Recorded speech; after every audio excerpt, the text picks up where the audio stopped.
Vasco de Quiroga. No existe una fecha precisa de su nacimiento.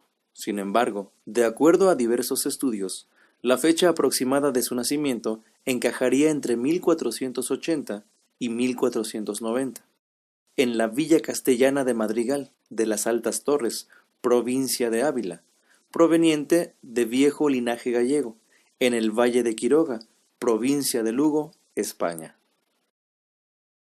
Vasco, Vasco, Blasco, Velasco o Blas. De las imprecisiones de su historia, se tienen dudas respecto a su nombre correcto.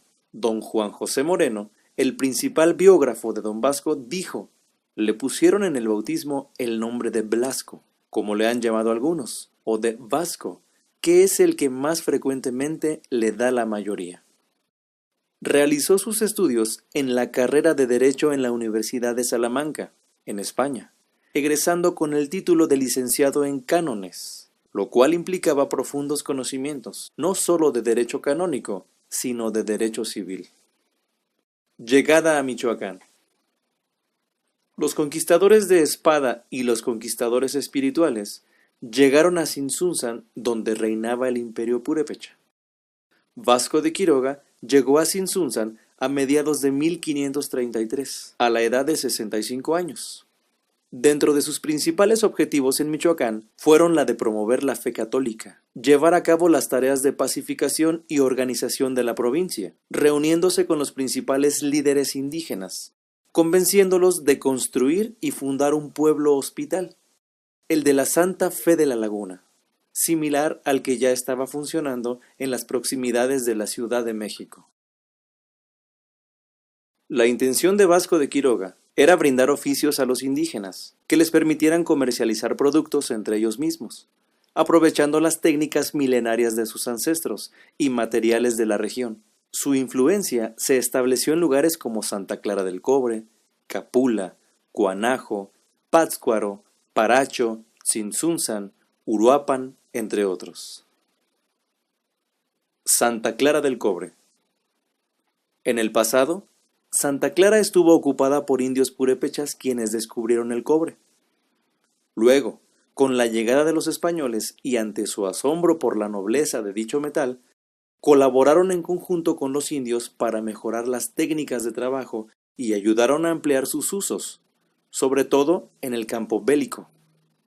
Tanto en este poblado como en sus alrededores, los antiguos indígenas de la región martilleaban el cobre para crear artículos utilitarios.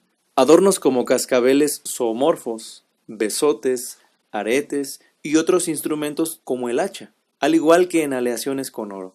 Sin embargo, la llegada de Vasco de Quiroga, el tatabasco como muchos de los artesanos lo llaman, marcó un cambio muy importante, ya que la organización y progreso de las actividades artesanales y de los oficios floreció en esta otra provincia de Valladolid. Vasco de Quiroga enseñó a perfeccionar las técnicas artesanales de los nativos, al mismo tiempo que introdujo nuevas formas de elaboración provenientes de España, entre ellas la técnica de la fundición y el martillado, las cuales perduran hasta nuestros días. Santa Clara del Cobre es hoy un centro de elaboración de objetos de cobre, recipientes diversos para la elaboración de dulces y otros alimentos, cacerolas, platos, casos, floreros, adornos de diversa factura, etc. Capula y su alfarería. Los orígenes de la alfarería en Capula datan del año 1550, cuando Vasco de Quiroga trajo el oficio del barro, y debido a que se cuenta con la materia prima en las cercanías del lugar. Este oficio ha crecido constantemente y se conserva hasta nuestros días. Existen diferentes técnicas de elaboración de piezas de barro. Una de ellas es la tradicional, donde se utiliza el horno de leña, que no es tan resistente a las altas temperaturas, y como tal resulta más económica. La siguiente es donde se utiliza un horno de alta temperatura a base de gas, lo cual hace que las piezas tengan una mayor resistencia y un acabado más fino, y su precio es más elevado. Capula es reconocida a nivel internacional por el arte que se refleja en cada una de las piezas que han sido presentadas en muestras y concursos. Capula es el único pueblo del estado que cuenta con región de origen para 3 tipos de artesanía de barro. Una de ellas es la alfarería punteada, catrinas de barro, loza tradicional, vajillas, tazas, macetas, soles, lunas, ranas, entre otros. Una de las actividades principales de la población es la elaboración de artesanías, de donde depende gran parte de la economía de sus habitantes. Pátzcuaro.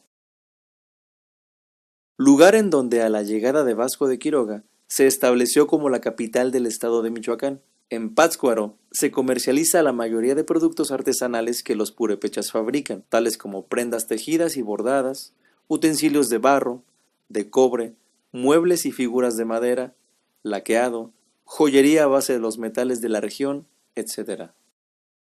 Janitzio. En Janitzio, don Vasco de Quiroga ayudó a fomentar y perfeccionar las técnicas de pesca para su comercialización, siendo el pescado blanco y los charales el producto principal de la región. Cuanajo. Cuanajo fue uno de los pueblos hospitales que Vasco de Quiroga fundó, con el objetivo de que los indígenas se refugiaran ahí. Promovió el oficio artesanal de la producción de muebles de madera, mismo que se enseñó en el pueblo hospital. La localidad de Cuanajo estaba bien provista con sembradíos y ovejas traídas por Vasco de Quiroga, beneficiándose sus habitantes de las siembras y venta del maíz. Paracho. Vasco de Quiroga, al evangelizar los pueblos y aldeas de lo que ahora es la meseta purépecha, en donde se ubica Paracho, enseñó a los habitantes del lugar a construir instrumentos musicales, entre los cuales destaca la guitarra, por la que es conocido Paracho. Dicha actividad es el principal atractivo de la localidad. Tzintzuntzan. En Tzintzuntzan se trabaja la madera, las hojas de palmas y la cerámica. Elaboran la panicua, una artesanía tradicional hecha de paja de trigo muy usada como adornos navideños. La chuspata es un junco que crece a las orillas del lago de Pátzcuaro, el cual es cosechado por los artesanos de la región. Una vez recolectada, se pone al sol para secarla. Luego se humedece para ser tejida y crear una gran variedad de productos como sillones, mesas, lámparas y adornos.